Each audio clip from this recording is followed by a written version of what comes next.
अलैहि वसल्लम ने भी इस रात का तयन नहीं किया कि ये यही रात है। इसकी वजह यह है कि अगर इसका तयन कर दिया जाता तो फिर लोग इक्तिफा कर लेते और वो इसका तजस्सुस तर्क कर देते, जबकि हकीकत ये है कि जब एक बंदा शब-ए कदर की तलाश में जागता है या इबादत करता है तो अल्लाह ताला उसकी तलबे सादक के सदक़े में उसे शब-ए कदर का सवाब ही अता फरमाता है। ए दोस्त चे पुरसी चे शब-ए कदर निशानी, हर शब शब कदर अस्त अगर तू कदर दानी। अगर तू कदर करेगा तो तेरे रब की रहमत हर रात को शब कदर ही बना देगी और लैलतुल कदर ही बना देगी। और समीन मोहतरम, बाज़ अक़वाल के मुताबिक शब कदर जो है ये मुख्तलिफ़ रातों में हर साल होती है। कभी किसी रात को होती है, कभी किसी रात को होती है। एक बुज़ुर्ग हज़रत फ़रीदुद्दीन का बयान है, वो कहते हैं कि मैं मदीना मुनव्वरा में सरकार के रोज़ा पाक के पास सोया हुआ था। रमज़ानुल मुबारक का आखिरी अशरा था और वो 25वीं तारीख़ थी, यानी वो रमज़ान की 25वीं शब थी। कहते हैं मेरे साथ एक नौ मुस्लिम प्रोफेसर साहब सोए हुए थे, यानी वो नया नया मुसलमान हुआ था, हिंदू से मुसलमान हुआ था और वो भी वहाँ मेरे साथ सो रहा था। कहते हैं मेरी आँख लगी तो मुझे रसूल करीम सल्लल्लाहु ताला अलैहि वसल्लम की ज़ियारत नसीब हुई। सरकार ने करम फरमाया और मैंने देखा कि सरकार के दस्ते पाक में एक घड़ियाल है जिस पर 12 बजे हुए हैं, यानी गोया मुझे सरकार ने इशारा फरमाया कि शब कदर आज की ही रात है और वो जो ख़ास लम्हा है ना वो रात के 12 बजे। कहते हैं मैंने सोचा कि मैं ज़रा प्रोफेसर साहब को भी जगा के ये बशारत दे दूं, तो मैंने उन्हें जगाया तो वो जागते ही कहने लगे हाँ हाँ मुझे पता है कि शब कदर आज की ही रात है और वो ख़ास वक्त रात के 12 बजे है। मैंने कहा तुम्हें कैसे पता चला? उन्होंने कहा जिस करीम ने तुम पर करम फरमाया उन्होंने मुझ पर भी करम फरमाया। तुम तो अपना मुल्क छोड़ के आए हो, मैं तो अपना ख़ानदान छोड़ के मुसलमान हुआ। तो मतलब ये है कि इंसान को चाहिए कि वो शब कदर को तलाश करने की कोशिश करे, जितनी उसके लिए मुमकिन है शब्बदारी करे, इबादत करे। और सामीन मोहतरम, शब कदर में जो रवायात में आता है कि शब कदर जो है वो उसमें जब वो ख़ास लम्हा आता है तो हर चीज़ सजदा रेज़ हो जाती है और दरख्त भी सजदा करते हैं। ये बातें गलत नहीं हैं, लेकिन इन चीज़ों को देखने का ताल्लुक़ आलम रूहानियत के साथ है, आलम जिस्मानियत के साथ नहीं है। यानी ये रूहानी कैफियत होती हैं जिनमें बंदा देखता है। अब जिसका जितना भी ईमान कवी होगा, जिसकी रूहानी ताकत जितनी मजबूत होगी, तो वो शब कदर के इन मनाजिर को उतना ही ज़्यादा मुलाहज़ा कर लेगा। तो बहरहाल मैं ये सिर्फ़ ये अर्ज़ करना चाहता हूँ कि आखिरी अशरा में बिलखुसूस इंसान को चाहिए कि वो शब कदर की तलाश में अपने आप को मसरूफ़ करे और अल्लाह ताला की रहमत से उम्मीद है कि अगर वो रात जब वो तलाश कर रहा है शब कदर ना भी हुई तो तब भी अल्लाह उसे शब कदर का ही अजर अता फरमाएगा, क्योंकि मेरे रब की बारगाह में नीयतों को देखा जाता है, नतीजों को नहीं देखा जाता। सामीन मोहतरम, और दूसरी चीज़ ये है कि आखिरी अशरा में एतिकाफ़ किया जाता है। एतिकाफ़ जो है ये कभी वाजिब होता है, कभी नफल होता है और कभी सुन्नत मुअक्कदा किफ़ाया होता है। एतिकाद वाजिब ये होता है कि एक बंदा कोई मन्नत मान ले, नज़र मान ले कि अगर मेरा फ़लाँ काम हो गया तो मैं इतने दिन एतिकाफ़ बैठूँगा, तो दिन में रातें भी शामिल होती हैं ऑटोमेटिकली। ये उस पर वाजिब है कि वह अपनी नज़र को पूरा करे अगर उसका वो काम हो जाए। और एतिकाफ़ नफल ये होता है कि बंदा जितनी भी कम मुद्दत के लिए जब मस्जिद में आए तो एतिकाफ़ की नीयत कर ले। यानी बंदा मस्जिद में, आप नमाज़ पढ़ने के लिए हम आए हैं, जुमे के लिए आए हैं, तो मस्जिद में आते ही बंदा नीयत कर ले कि मैंने एतिकाफ़ की नीयत की। ये नफली एतिकाफ़ होगा। जब तक बंदा कोई इबादत करेगा उसे इबादत का अजर मिलेगा और इबादत के साथ साथ अल्लाह उसे एतिकाफ़ का अजर भी अता फरमाएगा। इसे सिर्फ ज़रा दिल में हाज़िर करने की बात है, बंदा भूल जाता है, तो ये एतिकाफ़ नफल होता है। और तीसरा है एतिकाफ़ सुन्नत मुअक्कदा, जो रमज़ान के आखिरी अशरा में बैठा जाता है। यानी आज 20 है तो 20वीं का सूरज गुरूब होने से पहले बंदे ने मस्जिद में पहुंच जाना है जिसने एतिकाफ़ बैठना है। और ख़वातीन जो हैं वो अपने घर का कोई एक कोना मखसूस कर लें। जब वो मखसूस कर लेती हैं और उस वक़्त से लेकर जब तक ईद का चाँद नज़र नहीं आ जाता या उसका ऐलान नहीं हो जाता, उस वक़्त तक ये एतिकाफ़ होता है। और ये जो एतिकाफ़ है ये फ़िक़ही एतबार से सुन्नत मुअक्कदा किफ़ाया है। इससे मुराद ये है कि ये है सुन्नत मुअक्कदा,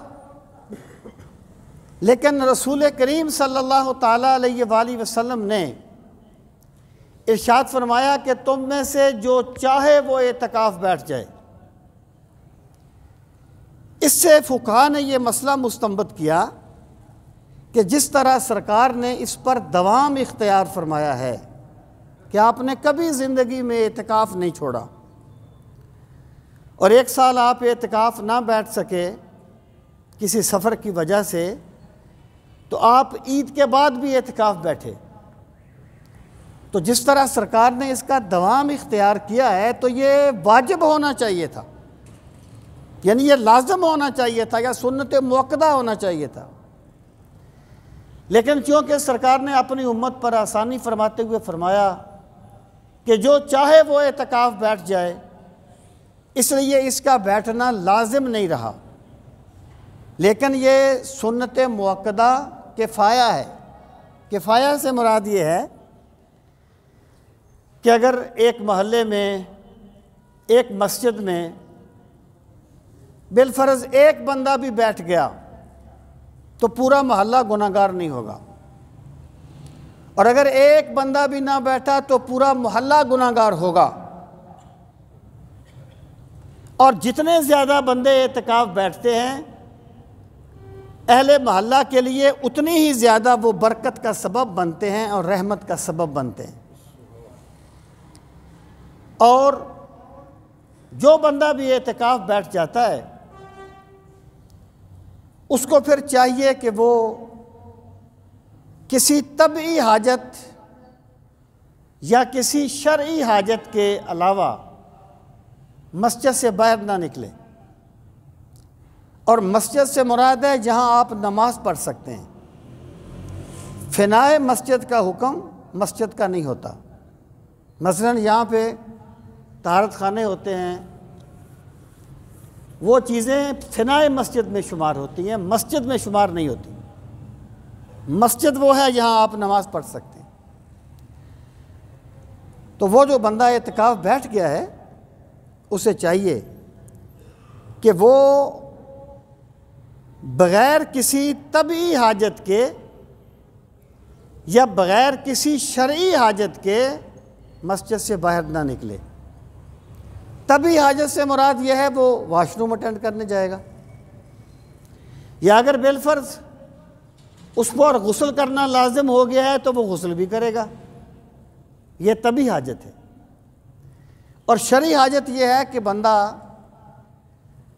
उस मस्जिद में एतिकाफ़ बैठ गया जिसमें जुमा नहीं होता, यानी जिस मस्जिद में एतिकाफ़ बैठा जाए वहाँ 5 वक्त की नमाज का होना ज़रूरी है। शर्त है कि वहाँ 5 वक्त की नमाज जमात से होती हो। जुमा शर्त नहीं है। अगर कोई बंदा बैठ गया किसी ऐसी मस्जिद में जहाँ जुमा नहीं होता, ज़ाहिर है वो जुमा पढ़ने के लिए आएगा किसी मस्जिद में, तो ये उसकी शरई हाजत है। और जब वो जुमा पढ़ने के लिए जाएगा तो फिर उस पर ये लोग जो कहते हैं कि बिल्कुल आखिर में आए और पहले चला जाए, ये सब तकल्लुफ़ात हैं। जुमा जो है वो बेशक अज़ान के वक्त आकर मस्जिद में पहुंच जाए और तसल्ली से जुमा पढ़ के वापस जाए, इसकी शरीयत में कोई मुमानत नहीं है।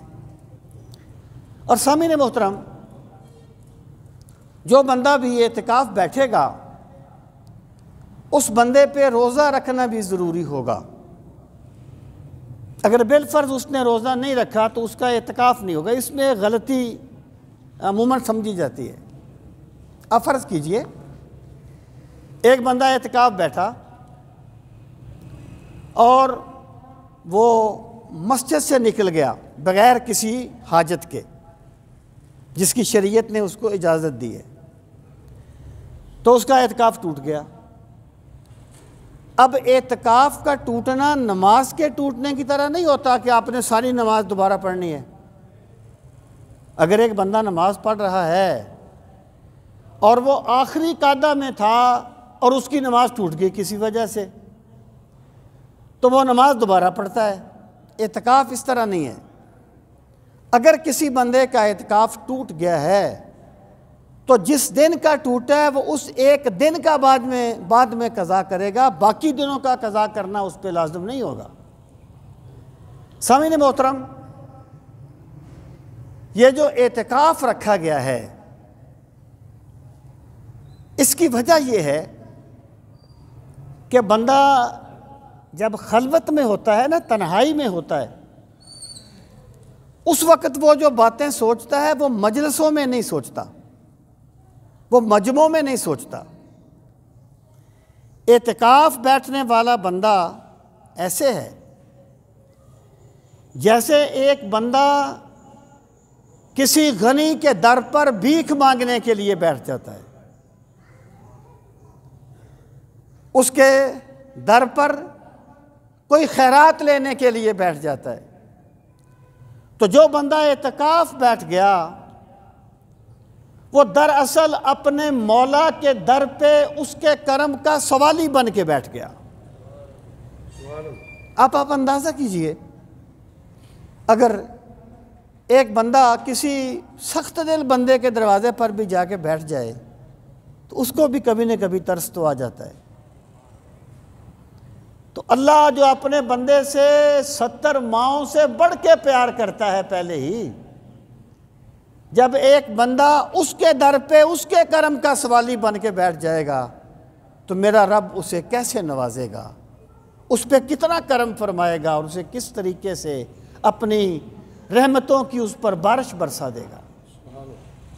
सामीन मोहतरम, जब एक बंदा एतिकाफ़ बैठ जाता है तो देखें, सारे मसाइल तो बयान करना मुमकिन नहीं है, कोई हो तो बाद में पूछ लेना। मैं जो अमूमी बातें हैं एक दो अर्ज़ करके फिर मैं आगे बढ़ जाऊंगा। जब एक बंदा एतकाफ़ बैठ गया, असल में आजकल जो एक फितना उठा है ना सोशल मीडिया का, उसने कसम खा ली है उन लोगों ने कि उन्होंने हर बात को मशकूक साबित करना है। और आप यकीन जानें, अगर ऐसे इबाहत पसंद लोगों का रास्ता ना रोका गया तो कभी ये कह देंगे कि कुर्बानी करनी ज़रूरत नहीं है, ये पैसे गरीबों में तकसीम कर दिया करो, हज करना भी कोई ज़रूरी नहीं है, ये पैसे किसी रफ़ाई तंजीम को दे दिया करो। दीन का हुलिया बिगाड़ने की प्लानिंग पर ये लोग चल रहे हैं। यानी वो बातें जिन पर कभी कोई शक ही नहीं हुआ था, पूरी उम्मत उस पर इस तरीके से मुत्तफिक थी, इन्होंने आकर उसको भी मशकूक करने की कोशिश की। एक साहब कह रहे थे, तरावी की बात तो हम करते रहते हैं, एक साहब कह रहे थे कि रोज़े तो अल्लाह ने फ़र्ज़ ही नहीं, उसका नाम क्या था, उसके नाम के साथ सैयद भी आता था, अबू मंसूर सैयद या नसरुल इस्लाम सैयद, ऐसा कि उसका नाम है। ये रोज़े कोई ज़रूरी नहीं है इस्लाम में। न जाने ये कौन सा इस्लाम हमें समझाने के लिए आए।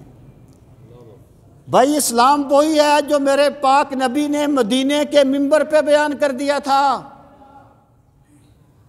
और जिसे पूरी उम्मत के अकाबरीन आज तक बयान करते आए हैं और जिस पर पूरी उम्मत आज तक अमल पैरा है, वही है इस्लाम। तुम इस्लाम नहीं है, तुम इस्लाम के नाम पे इल्हाद फैला रहे हो। तो मैं ये अर्ज़ कर रहा था कि जब एक बंदा एतकाफ़ बैठ गया, रसूल करीम सल्लल्लाहु ताला अलैहि वसल्लम ने उसे किसी की इयादत करने के लिए जाने से भी मना फरमाया कि किसी मरीज़ की इयादत नहीं करनी। हालांकि मरीज़ की इयादत करनी बहुत बड़ा सवाब है। उसे नमाज जनाजा पढ़ना, बाहर जाके नमाज जनाजा, अगर मस्जिद में हो तो और बात है, बाहर जाके नमाज जनाजा पढ़ना इससे भी मना कर दिया गया। इसको क्यों मना किया गया? इसका मकसद उसे इयादत के सवाब से रोकना नहीं, इसका मकसद उसे नमाज जनाजा के सवाब से मारूम करना नहीं, बल्कि इसका मकसद यह है कि वो अल्लाह का बंदा जो हर तरफ से कट के अपने मौला की बारगाह में झुक गया है, दूनी रमा के बैठे हैं मस्जिद पे मोतकिफ, मस्जिद में मोतकिफ, आका के दर पे जैसे हाजिर गुलाम हो, वो बंदा जो अपने मौला से जुड़ा बैठा है, तो उसके अल्लाह के साथ यकसुई में कोई फ़र्क ना आ जाए, इसलिए मना कर दिया गया कि तुमने मरीज़ की आदत नहीं करनी बाहर जाकर, और नमाज जनाजा भी नहीं पढ़ना। लेकिन रसूल करीम सल्लल्लाहु ताला अलैहि वसल्लम ने फरमाया, अल्लाह ताला एतकाफ़ बैठने वाले को उन इबादात का सवाब अता कर देता है जो उसने की भी नहीं होती। उसने किसी मरीज़ की आदत नहीं की, लेकिन अल्लाह फरमाता है इसे मरीज़ की आदत करने का सवाब दो, क्योंकि जब यह बाहर था तो किया करता था, इसका दिल चाहता है कि करे। एक हदीस पाक में आता है, एक बंदा जो नमाज पढ़ा करता था और बड़ी पाबंदी के साथ मस्जिद में जाके जमात से नमाज पढ़ता था, वो बीमार हो गया। अल्लाह पाक फरिश्तों से फरमाता है कि मेरे इस बंदे के लिए मस्जिद में जाने का सवाब लिखो, मेरे इस बंदे के लिए वुज़ू करने का सवाब लिखो। फरिश्ते कहते हैं, मौला ये मस्जिद में तो गया नहीं, इसने वुज़ू तो किया नहीं, सवाब कैसे लिखें? सवाल करते हैं, तजस्सुस है उनमें। मेरा मौला फरमाता है जब ये तंदुरुस्त था तो मस्जिद में जाया करता था, नमाज पढ़ा करता था, वुज़ू किया करता था, अब ये इबादतें कर तो नहीं सका। इसके दिल में तो है कि ये इबादतें करे, इसका दिल तो चाहता है, और मैं तो दिलों को देखता हूँ। इसने नमाज नहीं भी पढ़ी तब भी इसे नमाज पढ़ने का सवाब दो, मस्जिद में नहीं भी गया तब भी इसे मस्जिद में जाने का सवाब दो। तो मेरा खुदा तो नियतों को देखता है। तो जो बंदा एतिकाफ बैठ गया, जो इबादत वो एतिकाफ की वजह से नहीं कर सका, वो इबादत किए बगैर मेरा मौला उसे एतिकाफ उन इबादत का सवाब अता फरमाता है। बार बार नहीं खोले सामीन मोहतरम। तो ये जो एतिकाफ है ये, और फिर एक नया शोषण छोड़ा गया कि जी अगर एक बंदा एतिकाफ बैठ गया, उसने रोज़ा नहीं रखा, तो उसका एतिकाफ तो हो गया, उसको एतिकाफ से क्यों मना करते हो? और भाई जब कुरान और सुन्नत में इस पर आ गई बातें, जब हदीस में बयान कर दिया गया कि भाई इसके लिए रोज़ा शर्त है। अब अगर एक बंदा बिलफर्ज वो एतिकाफ बैठा है और वो बीमार हो गया, वो 2 रोज़े नहीं रख सका, वो मस्जिद में रहा, तो उसका जो एतिकाफ सुन्नत मुअक्कदा था वो तो नहीं होगा ना उन 2 दिनों का, लेकिन उसे नफली एतिकाफ का सवाब तो मिलेगा ना, वो एतिकाफ में तो बैठा है। तो नफली एतिकाफ अलग चीज़ है, सुन्नत मुअक्कदा एतिकाफ अलग चीज़ है, जो वो बैठा हुआ है। इसलिए चीज़ों को गड़बड़ नहीं करना चाहिए, बल्कि जो अहकाम रसूल करीम अलैहिस्सलातु वस्सलाम ने बयान फरमा दिए हैं उनसे बंदे को इन्हिराफ नहीं करना चाहिए। और फिर रसूल करीम सल्लल्लाहु ताला अलैहि वसल्लम ने इरशाद फरमाया कि जब एक बंदा अल्लाह की रज़ा के लिए एतिकाफ बैठ जाता है, तो एक दिन के एतिकाफ का अल्लाह ताला उसे इतना अजर अता फरमाता है कि उसके और दोज़ख के दरमियान 3 खंदकों का फासला कर दिया जाता है, और हर खंदक का फासला इतना होता है जितना ज़मीन व आसमान का फासला है। ये गोया रहमत इलाही को बयान करने का एक उसलूब है। हम नहीं जानते कितना फासला है, लेकिन सरकार ने इस बात को इस अंदाज में बयान फरमाया। तो मेरे भाई, एतिकाफ जो है ये रमज़ान की मखसूस इबादत में से, और ये इसी माह मुबारक में, इसी आखिरी अशरा में किया जाता है। और तीसरी चीज़ जो मैं अर्ज़ करना चाहता हूँ वो सदका फ़ितर है। सदका फ़ितर जो है वो भी वाजिब है उस बंदे पर जो साहिब नसाब है, यानी जितने नसाब पे ज़कात वाजिब होती है, सदका फ़ितर का नसाब भी वही है।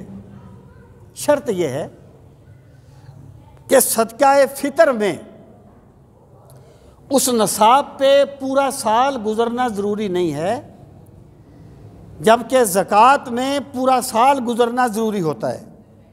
यानी एक बंदे के पास नसाब जितने पैसे हैं तो उस पर ज़कात तब लाज़िम होगी जब वो साल गुज़र जाएगा उसके उन पैसों पर। लेकिन सदका फ़ितर पे नसाब हौल शर्त नहीं है। जब एक बंदा साहिब नसाब हो तो उस पर सदका फ़ितर वाजिब हो जाता है अपनी तरफ से, और उन अहबाब या उन बंदों की तरफ से या उन अफराद की तरफ से जो उसकी ज़ेरे किफ़ालत होते हैं। उसके बच्चे जो नाबालिग होते हैं उसके साथ, उसके यानी जो भी अफराद उसकी ज़ेरे किफ़ालत हों, उन सब की तरफ से सदका फ़ितर उस बंदे पर अदा करना वाजिब हो जाता है। और सदका फ़ितर को अदा करना, ये ईद की नमाज जब बंदा पढ़ने के लिए जाए तो उस पर वाजिब है कि वो ईद की नमाज पढ़ने के लिए जाने से पहले पहले इसको अदा करे।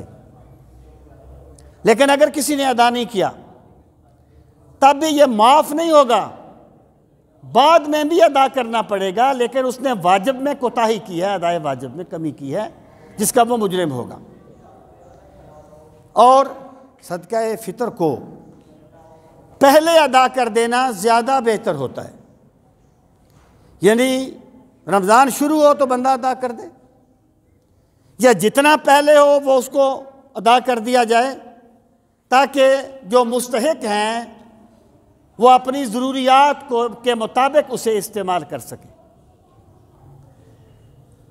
अब सामीन मोहतरम, जो सदका फ़ितर होता है ये है कितना? देखें, इस्लाम ने इसकी कोई यानी नकदी के एतबार से इसकी कोई हद मुतय्यन नहीं की। इस्लाम ने यह कहा कि जो बंदा साहिब नसाब हो वो निसफ सा गंदम दे, या 1 सा खजूर, 1 सा जौ, या 1 सा किशमिश। ये जो सा है ये एक पैमाना है, और डॉक्टर वाबा जुहेली जो एक जदीद मुहक्किक हैं, उनकी तहकीक के मुताबिक ये 2 किलो बनता है। निसफ सा 2 किलो, यानी 2 किलो से ज़्यादा नहीं बनता, 2 किलो। वो जो 2.25 का तसव्वुर था ना, वो सेर होते थे किलो से पहले, किलोग्राम से पहले सेर कुछ कम होता था, आप जानते हैं। तो 2 किलो गंदम,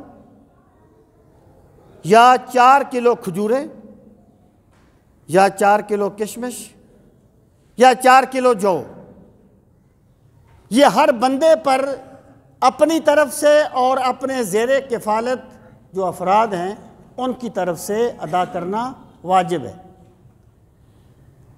यहाँ तक कि अगर एक बच्चा, ये जो सदका फ़ितर है ना, लोग कहते हैं कि ये रोज़ों में कमी बेशी का एक कफ़ारा है, इसकी ये इल्लत नहीं है। अगर ये रोज़ों में कमी बेशी का कफ़ारा होता तो फिर ये नाबालिग बच्चों का लाजिम ना होता, उन पर तो रोज़े वाजिब नहीं होते। ये जो सरकार ने फरमाया ना कि रमज़ान का महीना जो है ये शहरुल मवासात है, गम गुसारी का महीना है, दूसरों के गम बांटने का महीना है, दूसरों की मदद करने का महीना है। अब पहले ये हुक्म जो था ना, ये जो तरगीब थी, सिर्फ तरगीब थी कि हमें दूसरों का ख्याल करना चाहिए, उनके साथ तामुन करना चाहिए, लेकिन इसमें कोई बंदा करेगा कोई नहीं करेगा, उसकी अपनी मर्जी होगी। तो इस्लाम ने सदका फ़ितर को वाजिब कर दिया है। ये उसी सदका फ़ितर जो है उसी गम गुसारी की वाजिबी सूरत है जो इस्लाम ने तय की है कि बंदे पर लाजिम है कि वो इतना जो है इसके मुस्तहिकीन में तकसीम करे। और याद रहे, सदका फ़ितर के जो मसारिफ हैं, यानी जिनको आप सदका फ़ितर दे सकते हैं, वो वही हैं जो ज़कात के हैं। गैर मुस्लिम को ज़कात नहीं दी जा सकती, और कोई सदकात वाजिबा में से कोई सदका नहीं दिया जा सकता, ना ज़कात, ना सदका फ़ितर, और ना ही वो जो उसने नज़र अपने ऊपर कोई सदका कर लिया वो भी वाजिब होता है, वो भी नहीं। उनको सिर्फ सदकात नाफिला दिए जा सकते हैं। गैर मुस्लिमों को नफली सदकात दिए जा सकते हैं, वाजिबी सदकात नहीं। अब जो सदका फ़ितर है, इस्लाम ने ये जो 4 चीज़ें रखी हैं ना, इसका मतलब यह है कि बंदे अपनी माली हालत में एक हैसियत में नहीं होते। कुछ बंदे सिर्फ, और मैं ये यहाँ पर यह बात भी अर्ज कर दूँ, एक चीज़ है बंदे पे वाजिब हो गया तब तो उसने अदा करना ही है, उस पर वाजिब जो है। अगर वो नहीं करेगा तो गुनहगार होगा। लेकिन इस्लाम का मज़ा ये है, अगर किसी बंदे पर फ़िक़ही तौर पर वाजिब ना भी हो, लेकिन वो ऐसा कर सकता है, जैसे बहुत से ऐसे अखराजात होते हैं जो वाजिब नहीं होते, ज़रूरी नहीं होते, लेकिन बंदा करता है। तो जब अल्लाह के रास्ते में कोई माल देना है तो फिर बंदा भी इतनी बारीकियों में ना जाए, बल्कि अल्लाह ने जिसको इस्तात दी है, अगर वाजिब नहीं है तो तब भी वो अल्लाह के नाम पे सदका फ़ितर दे। रसूल करीम सल्लल्लाहु ताला अलैहि वसल्लम मदीना मुनव्वरा में आप 10 साल रहे और आप हर साल कुर्बानी किया करते थे। हालांकि आपने कभी इतना माल इकट्ठा नहीं रखा था अपने घर में जिस पर ज़कात वाजिब होती हो या कोई चीज़ वाजिब होती हो या साहिब नसाब की मद में आते हों। तो ये भी सरकार की सुन्नत है कि एक चीज़ वाजिब तो नहीं है, लेकिन अल्लाह के नाम पे देना है, तो वाजिब ना भी हो तब भी बंदा अल्लाह के नाम पे दे। ये भी सरकार मदीना की सुन्नतों में से एक सुन्नत है। सामीन मोहतरम, तो सदका फ़ितर अदा करते हुए इसकी जो कम से कम मिकदार है ना, वो गंदम है, फिर जौ है, फिर खजूरें हैं और फिर किशमिश है। तो जिस तरीके से बंदा जब कुर्बानी करता है तो बंदा ये कोशिश करता है कि मेरी कुर्बानी सबसे आला हो, सबसे आला हो। अल्लाह सबको इखलास अता फरमाए, हमें किसी की नीयत पे शुबा नहीं करना चाहिए। लेकिन ये बात गौर करने की ज़रूर है कि जब कुर्बानी बंदा सबसे आला देता है तो सदका फ़ितर में पहली जगह पर क्यों रुक जाता है? यानी एक बंदा जिसको आप कहते हैं हैंड टू माउथ चलता है, सफ़ेद पोश आदमी है, एक बंदे को अल्लाह ने इतना माल दिया है कि उससे संभाला नहीं जाता, तो जिसे अल्लाह ने ज़्यादा दिया है वो अपनी हैसियत के मुताबिक दे और जो आम बंदा है वो अपनी हैसियत के मुताबिक दे दे। और जो सदका फ़ितर है ये फिर मुख्तलिफ़ इलाक़ों के एतबार से भी इसकी कीमत मुख्तलिफ हो जाती है। बहरहाल इस साल जो फ़ीकस सदका फ़ितर है गंदम के एतबार से वो 240 रुपये फ़ीकस है। 240, बेहतर यह है कि 250 समझा जाए। तो 250 गंदम के एतबार से और जौ के एतबार से उस हिसाब से होगा, आगे इस तरीके से मुख्तलिफ। तो ये जो सदका फ़ितर है इसको भी इंसान को चाहिए कि वो अदा करे और खुश दिली के साथ अदा करे। अल्लाह ताला के जो अहकामात होते हैं ना, उन्हें चत्ती समझ के नहीं मानना चाहिए, कोई बोझ समझ के नहीं। ये मुनाफिकों की अलामत बताई गई है कि वाइज़ा कामू इलस्सलात कामू कुसाला, कि जब वो नमाज के लिए खड़े होते हैं तो सुस्ती करते हुए खड़े होते हैं, और जब वो ज़कात अदा करते हैं तो चत्ती समझते हुए अदा करते हैं। बंदा अपने ईमान को परख सकता है।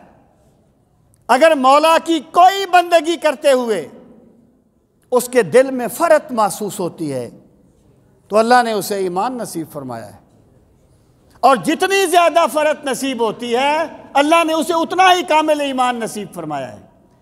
तो बंदे को चाहिए कि सदका फ़ितर और उसके अलावा भी बंदा जो है वो अल्लाह के रास्ते पर दे और खुश दिली के साथ दे। सामीन मोहतरम, कुछ बातें मैं फिर आखिर में अर्ज़ कर दूंगा इस बारे में। अब मैं आपसे ये अर्ज़ करना चाहता हूँ कि 21 रमज़ान अल मुबारक को सैयदना अली अल मुर्तज़ा रज़ी अल्लाह ताला अन्हु का यौम शहादत है, और सैयदना अली अल मुर्तज़ा रज़ी अल्लाह ताला अन्हु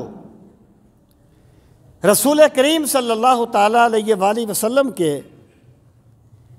वो जलीलुल कदर सहाबी हैं कि जो सहाबी भी हैं और मेरे पाक नबी सल्लल्लाहु ताला अलैहि वसल्लम के अहले बैत में से भी हैं, और जिनके बारे में रसूल करीम अलैहिस्सलातु वस्सलाम ने फरमाया, या अली अंता अखी फी दुनिया वल आखिरा, ऐ अली तू दुनिया में भी मेरा भाई है और आखिरत में भी मेरा भाई है। सामीन मोहतरम, सैयदना अली और मुर्तज़ा करमल्लाहु ताला वजहुल करीम सरकार ने, ये मैंने पहले बात अर्ज़ की ना कि सोशल मीडिया एक ऐसी वबा है कि जो फितने मर गए थे अपनी मौत, जिनको कोई नहीं जानता था, इस सोशल मीडिया ने उनको जिंदा कर दिया है। और वो नासबी जो अहले बैत पर तान करते हैं,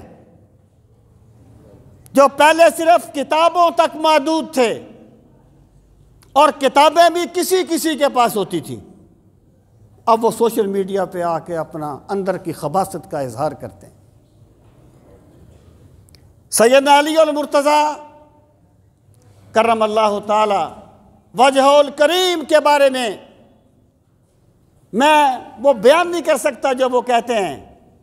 मैं सिर्फ ये अर्ज करना चाहता हूँ कि जिस मौला अली को मेरे पाक नबी सल्लल्लाहु ताला अलैहि वसल्लम ने अपना भाई करार दिया है, और जो मेरे सरकार के कांधों पे सवार होके मक्के में बुत तोड़ते थे, उस मौला अली के मर्तबे को आपकी खबासतें कम नहीं कर सकती। उन्हें अल्लाह ने बुलंद कर दिया है। उनकी ततहीर, उनकी पाकीज़गी और उनके तज़किया की गवाही मेरे रब का कुरान दे रहा है। इन्नमा युरीदुल्लाहु लियुज़हिबा अन्कुम अर्रिज्सा अहलल बैत व युत्तहिरकुम तत्हीरा। और सामीन मोहतरम, सैयदना अली और मुर्तज़ा करमल्लाहु ताला वजहुल करीम को अल्लाह की बारगाह में क्या मकाम और क्या मर्तबा है। आप देखिए कि रसूल करीम सल्लल्लाहु ताला अलैहि वसल्लम ने खैबर के मौका पर, खैबर में कई किले थे, एक किला फतह नहीं हो रहा था खैबर का,